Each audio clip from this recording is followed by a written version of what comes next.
नमस्कार दोस्तों PCS academy में मैं आप सभी लोगों का स्वागत करता हूं। और दोस्तों, हम लोगों की यूपी पीसीएस मेंस 2020 के लिए आंसर राइटिंग की सीरीज़ चल रही थी और उसी सीरीज़ में अभी तक हम लोगों ने 103 पार्ट तक देख लिया था। आज हम लोग 104 नंबर पार्ट को देखेंगे। प्रत्येक पार्ट में हम लोग 2 प्रश्नों को देखते हैं दोस्तों, और इन प्रश्नों को अच्छे से आप लोग लिखने का प्रयास करिए।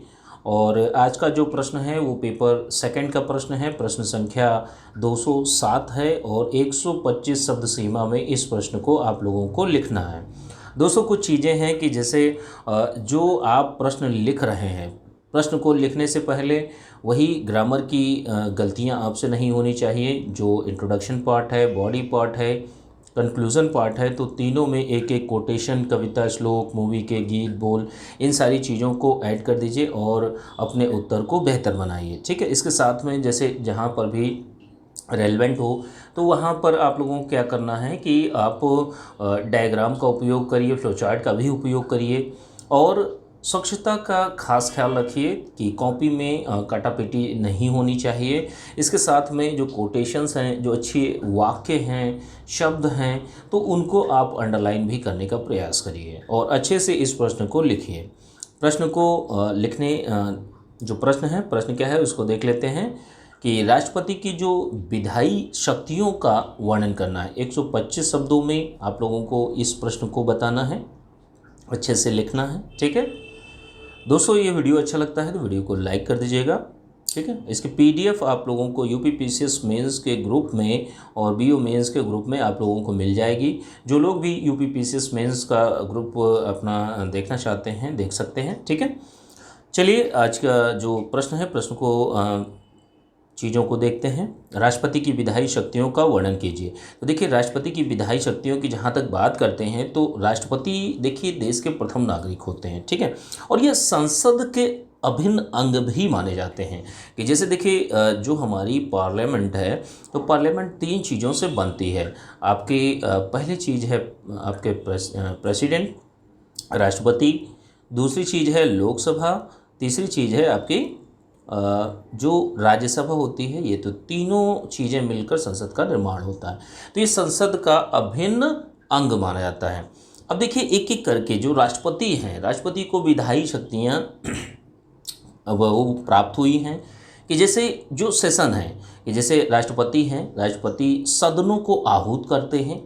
ठीक है। सदनों को बुलाते हैं, सत्रावसान करते हैं, मतलब खत्म करते हैं। लोकसभा को किसी भी समय विघटन करने की शक्ति भी आपके राष्ट्रपति के पास में। जैसे मान लीजिए लोकसभा है, लोकसभा चल रही है, लोकसभा का सेशन बुलाना है तो राष्ट्रपति आहूत करेंगे, खत्म वही करेंगे और लोकसभा को विघटित भी किसी भी समय कर सकते हैं।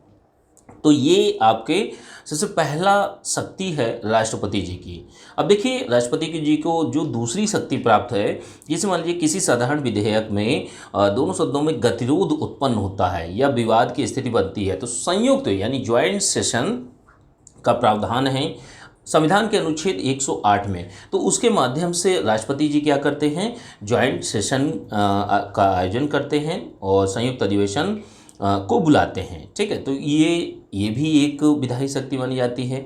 अगली क्या है, संसद में आरंभिक भाषण देना, कि जिस समय संसद स्टार्ट होती है तो आरंभिक भाषण जो है वो राष्ट्रपति जी के द्वारा ही दिया जाता है। तो ये इनकी विधायी शक्तियों में से एक है कि संसद में आरंभिक भाषण देना, अनुच्छेद 87(1) के तहत। अगली चीज़ क्या है, संसद में संदेश भेजने की शक्ति, अनुच्छेद 86 के तहत है। तो इसमें क्या होता है कि जैसे संसद में कोई राष्ट्रपति जी संदेश भेजना चाहते हैं तो वो भेज सकते हैं, तो वह अनुच्छेद 86 के अंतर्गत चीज़ें होती हैं। और क्या चीज़ें हैं कि जैसे राज्यसभा में 12 सदस्यों को नामांकित करने की शक्ति भी राष्ट्रपति जी के पास में है। जैसे जो व्यक्तियों को जो नामांकित करते हैं वो विज्ञान, कला, समाज सेवा, साहित्यिक, व्यवहारिक अनुभव रखते हैं। और ये किस अनुच्छेद के तहत करते हैं, तो यह 80(3) के तहत करते हैं। ठीक है। इसके साथ में क्या होता है कि राष्ट्रपति विभिन्न आयोगों की रिपोर्ट को भी संसद पटल पर रखवाते हैं। ठीक है। तो ये भी चीज़ें राष्ट्रपति जी की विधायी शक्तियों के अंतर्गत आती है। और जो मुख्य बातें हैं कि जैसे विधेयकों की स्वीकृति करना या विचारार्थ उनको पुनर्विचार के लिए वापस कर देना, होल्ड करा लेना कुछ दिनों के लिए, ठीक है। तो ये शक्तियाँ भी राष्ट्रपति जी के पास में हैं। और अगली जो शक्ति है विधायी शक्ति में सबसे महत्वपूर्ण जो है, जो आपात उद्घोषणा की करने की शक्ति है, जो नेशनल इमरजेंसी होती है, चाहे प्रेसिडेंट रूल हो या फाइनेंशियल इमरजेंसी हो। देखिए अनुच्छेद 352 के तहत आपका राष्ट्रीय आपातकाल लगाया जाता है।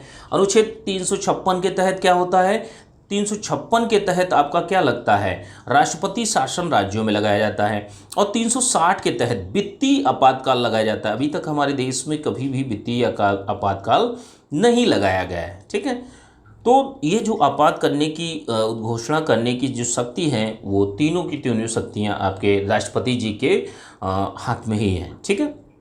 अगली चीज़ क्या है, अगली चीज़ ये है कि विधानमंडल के विधेयकों को, जैसे राज्य विधानमंडल होता है, वहाँ से कोई बिल पारित होता है, जो राज्यपाल है वो विचार के लिए रखते हैं, आरक्षित कर लेते हैं। अब राष्ट्रपति जी के पास पहुँचता है, राष्ट्रपति जी क्या करते हैं, उस बिल को, उस विधेयक को सीधे वापस कर देते हैं कि भाई इस पर विचार करके देखो, पहले इसमें ये चीज़ें संशोधित करो, देखो अपना समझो बुझो, ठीक है। तो ये विचार करने के लिए, पुनर्विचार के लिए लौटाने का अधिकार भी आपका राष्ट्रपति जी के पास में ही होता है। तो इस तरीके से 125 शब्दों में आप अच्छी तरीके से लिखने का प्रयास करिए, ठीक है। अब अगला प्रश्न है जो आपका करंट अफेयर का है।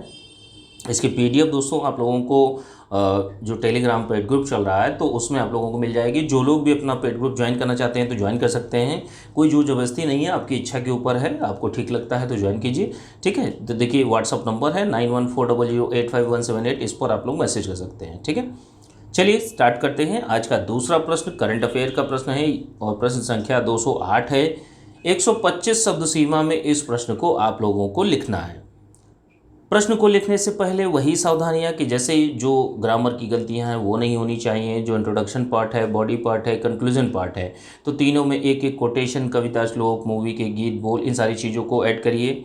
और इसके साथ में कुछ डायग्राम, डेटा, इन सारी चीज़ों का भी प्रयोग करिए। जो अच्छे शब्द, कीवर्ड हैं, उनको अंडरलाइन भी करने का प्रयास करिए। स्वच्छता का खास ख्याल रखिए, ठीक है। तो ये सारी चीज़ें, सावधानियों को ध्यान रखते हुए आपको प्रश्न लिखना है, ठीक है।